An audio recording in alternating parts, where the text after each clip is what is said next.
The Bullet septic tank is one of the easiest tanks in the UK to install thanks to its low profile, shallow dig design. This amazing septic tank will just take you under an hour to get in the ground with a mini digger. It's no wonder this is the UK's most popular selling septic tank today. So, how do you install this amazing Bullet septic tank? Well, it's really easy. Once you've dug the hole, put the tank straight into the hole. It doesn't need to sit on gravel or shingle because underneath the tank, it's got special feet and legs which make sure it sits firm and it sits flat. Once you've got it in the hole, backfill around the tank with 20 to 30 mil shingle. Or you can put sand in there.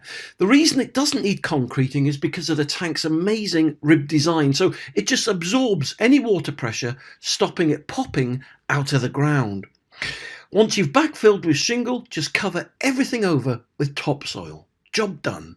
You can also attach a riser to the Bullet septic tank. A riser is basically an extension piece, like a chimney, that allows you to lower the tank deeper into the ground. Say if you want to match up and meet up with existing pipework, it's really easy to attach it to the tank. It just clips into place, and you can also adjust the height of it by cutting it down to your desired length. Now, once you've done that, just simply again backfill with 20 to 30 mil gravel or shingle and cover with topsoil. Job done.